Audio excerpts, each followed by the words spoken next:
ನಮ್ಮ ಮೈಸೂರಿನ ಅಂಬಾವಿಲಾಸ ಅರಮನೆ. ಇದು ನಮ್ಮ ಭಾರತ ದೇಶದ ಕರ್ನಾಟಕದ ಮೈಸೂರಿನಲ್ಲಿದೆ ಅಂತ ಹೇಳ್ಕೊಳ್ಳೋಕ್ಕೆ ಒಂದು ಹೆಮ್ಮೆ. ಇದು ಒಂದು ಐತಿಹಾಸಿಕ ಅರಮನೆಯಾಗಿದ್ದು ಒಡೆಯರ್ ರಾಜವಂಶದ ಅಧಿಕೃತ ನಿವಾಸವಾಗಿತ್ತು. ಈ ಅರಮನೆಯನ್ನು ಬಹಳಷ್ಟು ಬಾರಿ ಮರು ನಿರ್ಮಾಣ ಮಾಡಲಾಗಿದ್ದು 1912ರಲ್ಲಿ ಪೂರ್ಣಗೊಂಡಿರೋ ಮಾಹಿತಿ ನಿಮಗೆಲ್ಲ ಗೊತ್ತು ಅಂತ ನಾನು ಭಾವಿಸಿದ್ದೇನೆ.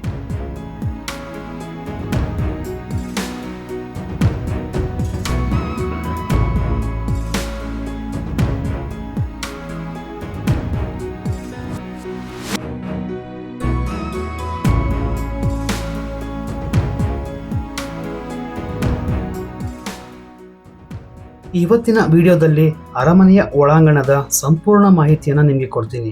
ಹಾಗಾಗಿ ವಿಡಿಯೋನ ಎಲ್ಲೂ ಸ್ಕಿಪ್ ಮಾಡದೆ ಕೊನೆವರೆಗೂ ನೋಡಿ. ನಮ್ಮ ಮೈಸೂರಿನ ಅರಮನೆ ಎಂದಾಗ ಮೊದಲಿಗೆ ನೆನಪಾಗೋದು ನಾಡಹಬ್ಬ ದಸರಾ.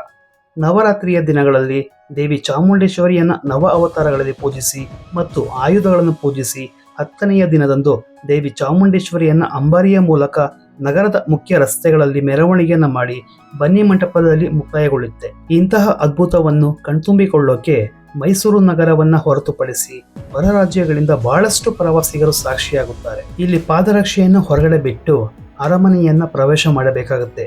ಕಾರಣ ಅರಮನೆಯ ಒಳಗಡೆ ಬಹಳಷ್ಟು ದೇವರ ಗರ್ಭಗುಡಿ ಹಾಗೂ ಕೆಲವೊಂದು ಪ್ರಾಚೀನ ವಸ್ತುಗಳಿಗೆ ಯಾವುದೇ ಹಾನಿಯಾಗಬಾರದು ಎಂದು. ಸ್ನೇಹಿತರೆ, ಮುಖ್ಯವಾಗಿ ಅರಮನೆಯ ಒಳಾಂಗಣದಲ್ಲಿ ಕೆಲವು ಪಿರಂಗಿಗಳು, ಮೊದಲಿದ್ದ ಅರಮನೆಯ ರಚನೆ, ಗೊಂಬೆ ತೊಟ್ಟಿ, ಮುಖ್ಯ ದ್ವಾರದಲ್ಲಿ 2 ಆನೆಗಳ ತಲೆಯನ್ನು ನೋಡಬಹುದು. ಆಗಿನ ಕಾಲದ ದಸರಾ ಸಂಭ್ರಮವನ್ನು ಪ್ರತಿ ಗೋಡೆಗಳಲ್ಲಿ ಚಿತ್ರಿಸಲಾಗಿದೆ.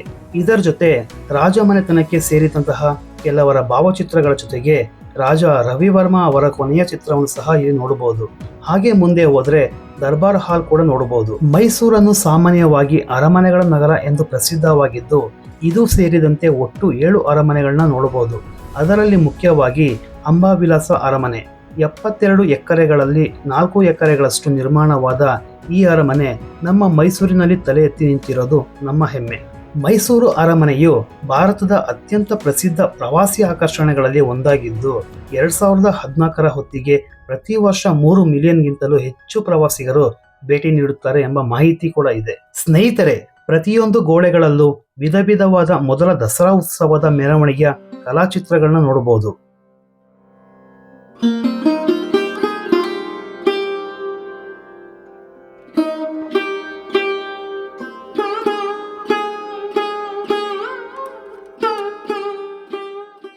ಪ್ರತಿಯೊಂದು ಬಾಗಿಲಲ್ಲೂ ಕರ್ನಾಟಕದ ಶಿವಮೊಗ್ಗ ಜಿಲ್ಲೆಯ ಹೊಸಬಾಳೆ ಚೆನ್ನಯ್ಯನವರ ಕಲಾಕೃತಿಗಳಲ್ಲಿ ಗಜಲಕ್ಷ್ಮೀ ದೇವಿಯ ಕೆತ್ತನೆಗಳನ್ನು ನೋಡಬಹುದು.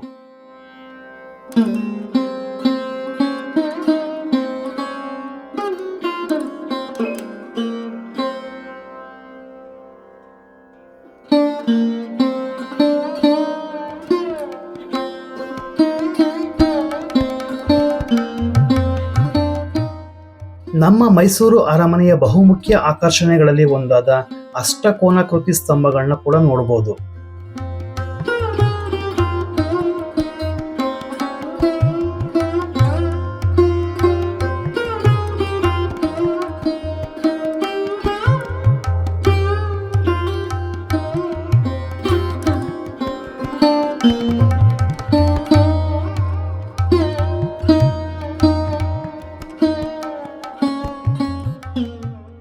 ನಮ್ಮ ಮೈಸೂರಿನ ರಾಜವಂಶಸ್ಥರ ವರ್ಣಚಿತ್ರಗಳ ಜೊತೆಗೆ ಇದರಲ್ಲಿ ಬಹುಮುಖ್ಯವಾಗಿ ರಾಜ ರವಿವರ್ಮ ಅವರ ಕೊನೆಯ ಚಿತ್ರವನ್ನು ಕೂಡ ನೋಡಬಹುದು.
ಮೈಸೂರು ರಾಜರ ಆಳ್ವಿಕೆಯಲ್ಲಿ ಗಂಧದ ಮರದಿಂದ ಮಾಡಿದ ಆಹ್ವಾನ ಪತ್ರಿಕೆಯನ್ನ ಈ ರೀತಿಯ ಉಡುಗೊರೆಯಾಗಿ ನೀಡ್ತಾ ಇದ್ರು ಅನ್ನೋದಕ್ಕೆ ಇದೇ ಸಾಕ್ಷಿ.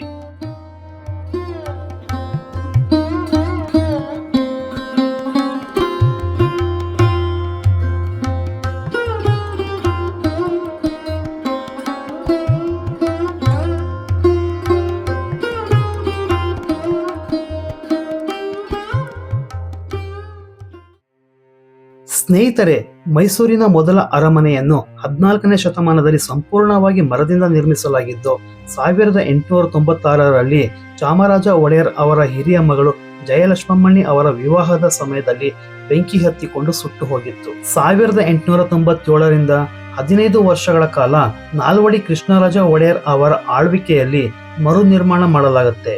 ಮಹಾರಾಜ ಕೃಷ್ಣರಾಜ ಒಡೆಯರ್ ಮತ್ತು ಅವರ ತಾಯಿ ಮಹಾರಾಣಿ ಕೆಂಪನಂಜಮ್ಮಣಿ ದೇವಿಯವರ ಕಾಲದಲ್ಲಿ ಹೊಸ ಅರಮನೆಯನ್ನು ನಿರ್ಮಿಸಲು ಬ್ರಿಟಿಷ್ ವಾಸ್ತುಶಿಲ್ಪಿ ಹೆನ್ರಿ ಇರ್ವಿನ್ ಅವರನ್ನು ಕರೆಸಲಾಯಿತು. ಈ ಅರಮನೆಯ ನಿರ್ಮಾಣದ ವೇಳೆಯಲ್ಲಿ ರಾಜಮನೆತನವು ಹತ್ತಿರದಲ್ಲಿ ಇರುವಂತಹ ಜಗನ್ಮೋಹನ ಅರಮನೆಯಲ್ಲಿ ವಾಸವಿದ್ದು ದೆಹಲಿ, ಮದ್ರಾಸ್ ಮತ್ತು ಕಲ್ಕತ್ತಾಗೆ ಭೇಟಿ ನೀಡಿ ವಿಸ್ತಾರವಾದ ವಾಸ್ತುಶಿಲ್ಪಗಳ ಅಧ್ಯಯನಗಳನ್ನು ನಡೆಸಿ ಹೊಸ ಮೈಸೂರು ಅರಮನೆಯನ್ನು 1912ರಲ್ಲಿ ಮರು ನಿರ್ಮಾಣ ಮಾಡಲಾಯಿತು.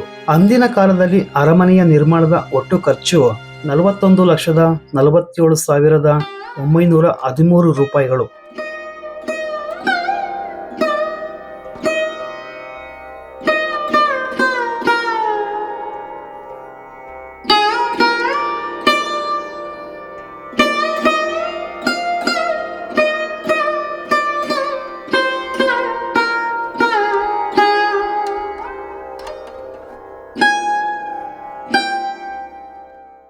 ಬೆಳ್ಳಿ ಹಾಗೂ ಕ್ರಿಸ್ಟಲ್ನಲ್ಲಿ ನೋಡೋಕೆ ಸಿಗುವಂತಹ ರಾಜರ ಆಸ್ಥಾನಗಳ ಜೊತೆಗೆ ಗಜೇಂದ್ರ ಆನೆಯ ಮರಣದ ನಂತರ ಅದರ ದಂತಗಳನ್ನ ನೆನಪಿಗೋಸ್ಕರ ಗಜೇಂದ್ರನ ಚಿತ್ರದೊಂದಿಗೆ ಇದನ್ನ ನಿರ್ಮಾಣವನ್ನು ಮಾಡಲಾಗಿದೆ. ಸ್ನೇಹಿತರೆ, ಮುಖ್ಯವಾಗಿ ಚಿನ್ನದ ಅಂಬಾರಿಯನ್ನ ನವರಾತ್ರಿಯ ದಿನಗಳಲ್ಲಿ ಮಾತ್ರ ಸಾರ್ವಜನಿಕರಿಗೆ ಪ್ರದರ್ಶನಕ್ಕೆ ಇಡಲಾಗುತ್ತೆ.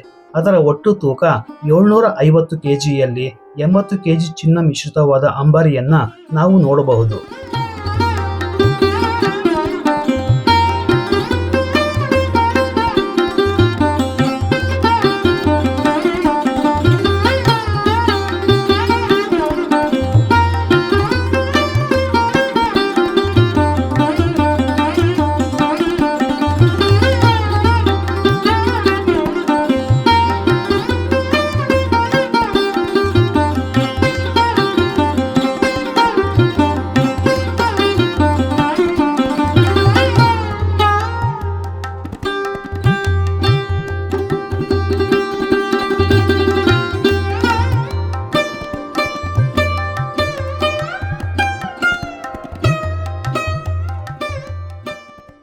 ಈ ದ್ವಾರವನ್ನು ಆನೆ ಬಾಗಿಲು ಅಂತಾನೂ ಕರೀತಾರೆ. ಇದಕ್ಕೆ ಒಂದು ಹಿನ್ನೆಲೆ ಕೂಡ ಇದೆ. 1955ರಲ್ಲಿ ಬಂಡೀಪುರದಲ್ಲಿ 2 ಆನೆಗಳು ಅಲ್ಲಿದ್ದ ಜನರಿಗೆ ಬಹಳ ತೊಂದರೆ ಕೊಡ್ತಾ ಇದ್ದ ಆನೆಗಳಿಗೆ ಮೈಸೂರಿನ ಮಹಾರಾಜರು ಬೇಟೆಯಾಡಿ ಅದನ್ನ ಶಿರಚ್ಛೇದನ ಮಾಡಿ ಆನೆಯ ಮುಖ್ಯ ದ್ವಾರಕ್ಕೆ ಅಳವಡಿಸಲಾಗಿದೆ ಅಂತ ಒಂದು ಕತೆ. ಆನೆಗಳ ತಲೆಯಲ್ಲಿನ ಅದರ ಕಣ್ಣು ಮತ್ತು ದಂತಗಳು ಮಾತ್ರ ಕೃತಕವಾಗಿದ್ದು ಅದರ ಚರ್ಮ ಮಾತ್ರ ನಿಜವಾದದ್ದು. ಅದಕ್ಕೆ ವರ್ಷಕ್ಕೆ 1 ಬಾರಿ ರಾಸಾಯನಿಕ ಪದಾರ್ಥಗಳನ್ನು ಬಳಸಿ ಅದರ ಸ್ವಂತಿಕೆಯನ್ನು ಕಾಪಾಡಿಕೊಂಡು ಬಂದಿದ್ದಾರೆ. ಮುಖ್ಯವಾಗಿ ದಂತದ ಗೊಂಬೆಗಳನ್ನ ಕೇರಳದಿಂದ, ಕೃಷ್ಣ, ರುಕ್ಮಿಣಿ, ಸತ್ಯಭಾಮೆಯ ಮೂರ್ತಿಯನ್ನ ಶ್ರೀಲಂಕಾದಿಂದ, ರಾಮ, ಸೀತೆ, ಲಕ್ಷ್ಮಣ ಹಾಗೂ ಹನುಮಂತನ ಮೂರ್ತಿಗಳನ್ನ ಮಲೇಷಿಯಾದಿಂದ ಉಡುಗೊರೆಯಾಗಿ ಬಂದಿರುವಂತಹದ್ದನ್ನ ಸಾರ್ವಜನಿಕರಿಗೆ ನೋಡೋಕೆ ಅವಕಾಶ ಇರುತ್ತೆ. ಹಾಗೆ ನವರಾತ್ರಿಯ ದಿನಗಳಲ್ಲಿ ಗೊಂಬೆ ಪೂಜೆ ಮಾಡಲಾಗುತ್ತೆ. 1883ರಲ್ಲಿ ಬ್ರಿಟಿಷರು ಮಹಾರಾಜರಿಗೆ ಉಡುಗೊರೆಯಾಗಿ ನೀಡಲಾದ 7 ಪಿರಂಗಿಗಳನ್ನು ನೋಡಬಹುದು. ಹಾಗೆ ಬ್ರಿಟಿಷರ ಕಾಲದಲ್ಲಿ ಉಪಯೋಗ ಮಾಡ್ತಿದ್ದಂತಹ ಬೆಲ್ಜಿಯಂ ಹಾಗೂ ಇಟಾಲಿಯನ್ ಕನ್ನಡಿಗಳನ್ನ ನೋಡಬಹುದು.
ಮೈಸೂರು ಅರಮನೆಯ ಮತ್ತೊಂದು ಆಕರ್ಷಣೆಯಲ್ಲಿ ಒಂದಾದ 42 ಕಂಬಗಳ ವರ್ಣರಂಜಿತ ಕೊಠಡಿಯ ಜೊತೆ 155 ಅಡಿ ಅಗಲ 44 ಅಡಿ ಉದ್ದದ ದರ್ಬಾರ್ ಆವರಣದಲ್ಲಿ ಅನೇಕ ರೀತಿಯ ವರ್ಣಚಿತ್ರಗಳನ್ನ ನೋಡಬಹುದು. ಮಹಾರಾಜರಾದಂತಹ ಜಯಚಾಮರಾಜೇಂದ್ರ ಒಡೆಯರ್ ಅವರ ಆಳ್ವಿಕೆಯಲ್ಲಿ 1930ರ ಸುಮಾರಿಗೆ ಸಾರ್ವಜನಿಕ ದರ್ಬಾರ್ ಹಾಲ್ ವಿಭಾಗ ಸೇರಿದಂತೆ ಅರಮನೆಯನ್ನು ಮತ್ತಷ್ಟು ವಿಸ್ತರಿಸಲಾಯಿತು. ಇಂಗ್ಲಿಷ್ ವಾಸ್ತುಶಿಲ್ಪಿಯಾದ ಹೆನ್ರಿ ಇರ್ವಿನ್ ಅವರಿಂದ ವಿನ್ಯಾಸಗೊಳಿಸಲಾದ ಈ ಶೈಲಿಯು ಇಂಡೋ ಸಾರ್ಸನಿಕ್ ವಾಸ್ತುಶಿಲ್ಪದ ಶೈಲಿಯಾಗಿದ್ದು ಇಸ್ಲಾಮಿಕ್, ರಜಪೂತ ಮತ್ತು ಗೋಥಿಕ್ ವಾಸ್ತುಶಿಲ್ಪ ಶೈಲಿಗಳಿಂದ ಕೂಡಿದೆ.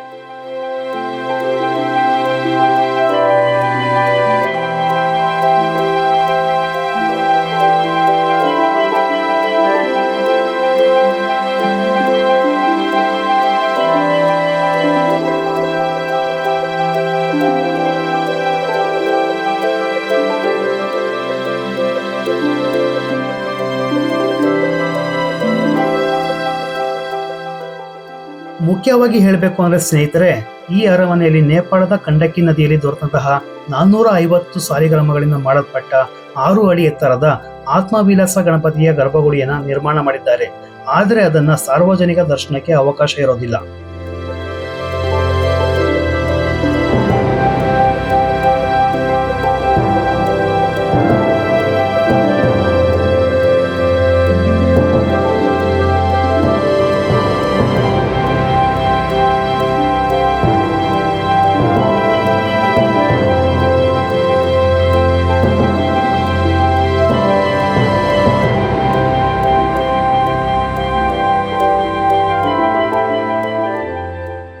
ರಾಜಮನೆತನಕ್ಕೆ ಸೇರಿದಂತಹ ಖಾಸಗಿ ದರ್ಬಾರ್ನ ಒಂದು ಅದ್ಭುತವಾದ ನೋಟ. ಇಲ್ಲಿ ಕೆಲವೊಂದು ಬಾಗಿಲುಗಳನ್ನ ಆನೆಯ ದಂತಗಳಿಂದ ವಿನ್ಯಾಸಗೊಳಿಸಲಾಗಿದೆ.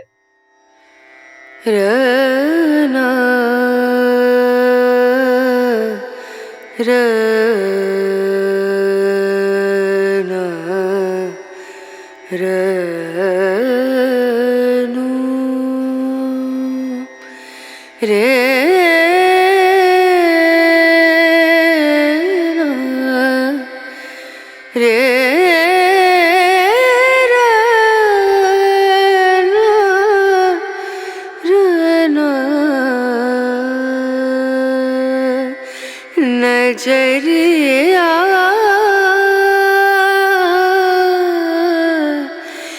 लागे नहीं कहीं ओ नजरिया लागे नहीं कहीं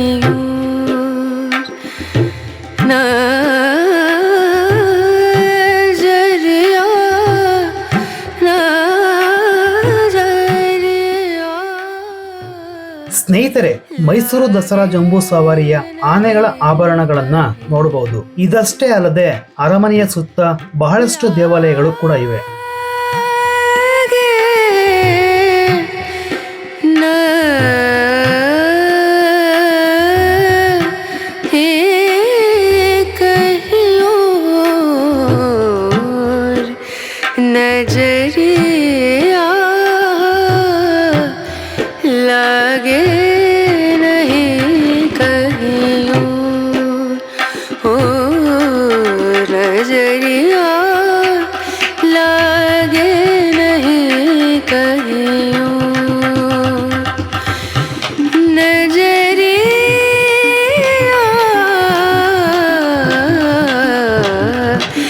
लागे नहीं कहियो लागे नहीं कहियो लागे. ಈ ಅರಮನೆಯಲ್ಲಿ ಪ್ರತಿ ಕಾರ್ಡಿನಲ್ ಬಿಂದುಗಳಲ್ಲಿ 5 ಅಂತಸ್ತಿನ ಎತ್ತರದ ಗೋಪುರಗಳಿವೆ. ಮೇಲ್ಭಾಗದಲ್ಲಿ ಗುಲಾಬಿ ಗುಮ್ಮಟಗಳಿವೆ. ಇಲ್ಲಿನ ಮುಖ್ಯ ಆಕರ್ಷಣೆಗಳಲ್ಲಿ ಒಂದಾದ ಅತ್ಯಂತ ಎತ್ತರದ ಗೋಪುರ 44 ಮೀಟರ್ ಎತ್ತರವಿದ್ದು ಅರಮನೆಯ ಮಧ್ಯಭಾಗದಲ್ಲಿದೆ ಮತ್ತು ಚಿನ್ನದ ಲೇಪಿತ ಗುಮ್ಮಟವನ್ನು ಹೊಂದಿದೆ. ಮುಂಭಾಗದಲ್ಲಿ ಕಮಾನುಗಳು ಮತ್ತು ಕೊಲ್ಲಿಯ ಕಿಟಕಿಗಳನ್ನು ಹೊಂದಿದೆ.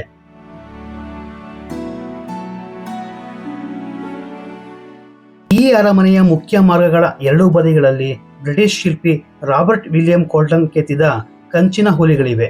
ಈ ಸಲ ದಸರಾ ಅಂಬಾರಿಯ ಆನೆಗಳಲ್ಲಿ ಅಭಿಮನ್ಯು ಹಾಗೂ ಭೀಮನಿಗೆ ಬಹಳಷ್ಟು ಅಭಿಮಾನಿಗಳು.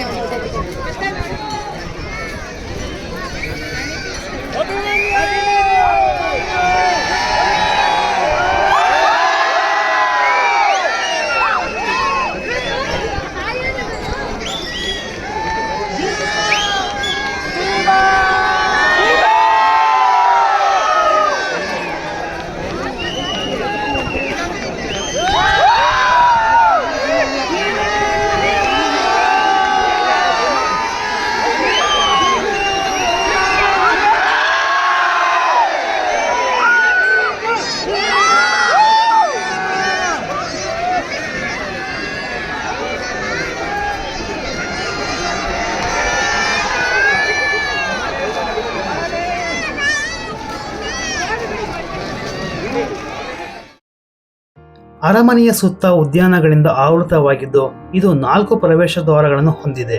ಅದರಲ್ಲಿ ಪೂರ್ವಕ್ಕೆ ಮುಖ್ಯ ದ್ವಾರವಾಗಿ ಜಯ ಮಾರ್ತಾಂಡ, ಉತ್ತರಕ್ಕೆ ಜಯರಾಮ, ದಕ್ಷಿಣಕ್ಕೆ ಬಲರಾಮ ಮತ್ತು ಪಶ್ಚಿಮಕ್ಕೆ ವರಾಹ ದ್ವಾರವಾಗಿದೆ. ಸಾರ್ವಜನಿಕರಿಗೆ ಪಶ್ಚಿಮ ದ್ವಾರದಿಂದ ಅಂದರೆ ವರಾಹ ದ್ವಾರದಿಂದ ಮಾತ್ರ ಪ್ರವೇಶಕ್ಕೆ ಅನುಮತಿಯನ್ನ ನೀಡಲಾಗಿದೆ. ಈ ಅರಮನೆಯ ಪ್ರವೇಶ ಶುಲ್ಕ ವಯಸ್ಕರಿಗೆ 120 ರೂಪಾಯಿ, 10 ರಿಂದ 18 ವರ್ಷದ ವಯಸ್ಸಿನ ಮಕ್ಕಳಿಗೆ 70 ರೂಪಾಯಿ, 10ಕ್ಕಿಂತ ಕಡಿಮೆ ವಯಸ್ಸಿನ ಮಕ್ಕಳಿಗೆ ಉಚಿತ ಹಾಗೂ ವಿದೇಶಿಯರಿಗೆ 1000 ರೂಪಾಯಿಗಳು. ಹಾಗೆ ಇಲ್ಲಿನ ಸಮಯ ಬಂದು ಬೆಳಿಗ್ಗೆ 10 ರಿಂದ ಸಂಜೆ 5:30 ತನಕ ಪ್ರವೇಶ ಮಾಡಲಾಗಿದೆ. ನನ್ನ ಇವತ್ತಿನ ವಿಡಿಯೋವನ್ನ ಕೊನೆವರೆಗೂ ನೋಡಿದ್ದಕ್ಕೆ ನಿಮಗೆ ಧನ್ಯವಾದಗಳನ್ನ ಹೇಳ್ತಾ ನನ್ನ ಇವತ್ತಿನ ವಿಡಿಯೋ ಇಲ್ಲಿಗೆ ಮುಗಿಸ್ತಾ ಇದ್ದೇನೆ. ಇವತ್ತಿನ ಮಾಹಿತಿ ನಿಮಗೆ ಸಹಾಯಕವಾಗಿದ್ರೆ ಈ ವಿಡಿಯೋಗೆ ಒಂದು ಲೈಕ್ ಕೊಟ್ಟು ನಿಮ್ಮ ಅಭಿಪ್ರಾಯನ ಕಮೆಂಟ್ ಮಾಡಿ ತಿಳಿಸಿ. ನಿಮ್ಮ ಸ್ನೇಹಿತರಿಗೂ ಕುಟುಂಬದವರಿಗೂ ಶೇರ್ ಮಾಡಿ. ಹಾಗೆ ಸಬ್ಸ್ಕ್ರೈಬ್ ಮಾಡೋದನ್ನ ಮರಿಬೇಡಿ ಅಂತ ಹೇಳ್ತಾ ನನ್ನ ಮುಂದಿನ ಅದ್ಭುತ ಸ್ಥಳಗಳ ಜೊತೆ ಮತ್ತೆ ಸಿಗ್ತೀನಿ. ಅಲ್ಲಿಯವರೆಗೂ ನಿಮ್ಮ ಪ್ರೀತಿಯ ಮೈಸೂರು ಲೋಕೇಶ್.